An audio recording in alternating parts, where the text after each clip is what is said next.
blood spatter experiment is a way to study how blood behaves when it hits the surface and how to understand the outcome. It helps investigators recreate what happened in crime scenes. We could change the height, the surface, or even the amount of blood dropped during an experiment. Most of the time, the higher you drop the blood, the larger the blood spatter is. By studying the distribution, size, and shape of bloodstains, investigators can gain insights into the weapon used, the direction of the attack, and even the potential sequence of events.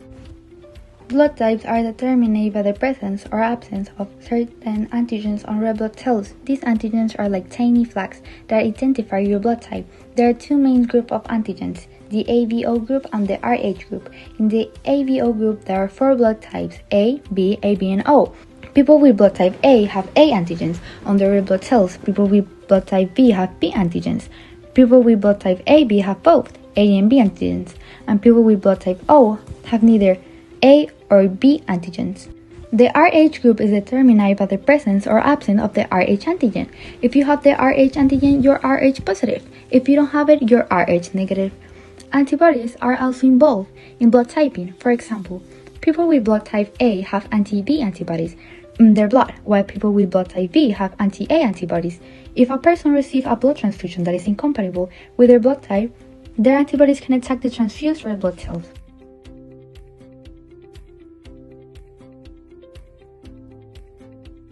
Imagine a long twisted ladder. That's the basic structure of DNA. The sides of the ladder are made up of sugar and phosphate molecules. Now, let's focus on the rungs of the ladder. These are formed by pairs of nitrogenous bases. There are four types of nitrogenous bases: adenine, guanine, cytosine, and thymine. These are all represented by the first letter of their name, A, G, C, and T. These bases always pair up in a specific way, while adenine always pairs up with thymine and guanine always pairs up with cytosine. This is known as Ho's pairing.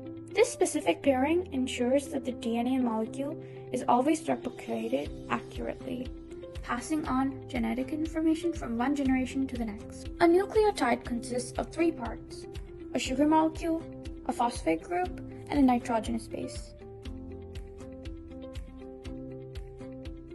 Remember, blood types also include the Rh factor, positive or negative, which is another antigen. For example, someone with type A blood and the Rh antigen will be A positive. Transcription is a process of copying the genetic information stored in DNA into a messenger molecule called mRNA, known as messenger RNA.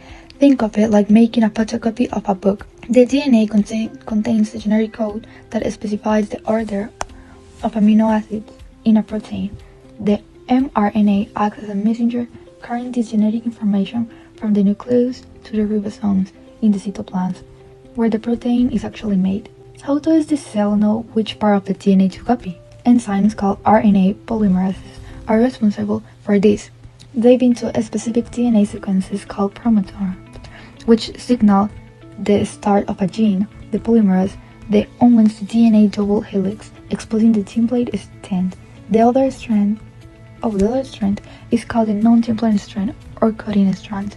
It's not used as a template for transcription, but is complementary to the template strand. So transcription is the first step in protein synthesis. It's a crucial step that ensures the genetic information is accurately transferred from the DNA to the mRNA, which will then be translated into a protein. Let's move on to translation, the second step in protein synthesis. Basically, translation, where the mRNA actually becomes a protein. It's a process of decoding the genetic information in the mRNA into a sequence of amino acids, which are they linked together to form a polypeptide chain. Translations take place at the ribosomes, which are cellular structures made of RNA and proteins. How does the ribosomes know how to read the mRNA? The mRNA is reading a group of three nucleotides called codons. Each codon corresponds to a specific amino acid. The ribosomes use a genetic code table to translate the codons into amino acids. The ribosomes also need the help of transfer RNA, tRNA molecules. tRNA molecules carry specific amino acids to the ribosomes and match them up with the corresponding codons on the mRNA. How does the tRNA know which amino acid to carry? Each tRNA molecule has an anticodon, which is complementary to a specific codon on the mRNA. When the tRNA's anticodon matches the mRNA's codon, the tRNA delivers its amino acid to the growing polypeptide chain. Translation is really the final step in protein synthesis. It's a step where the genetic information in the mRNA is finally released as a functional protein. Well, you might be wondering why we're doing all these experiments. It's because we actually found a body in our classroom, and her name is Ana Garcia, and we're trying to find out what happened and how she died.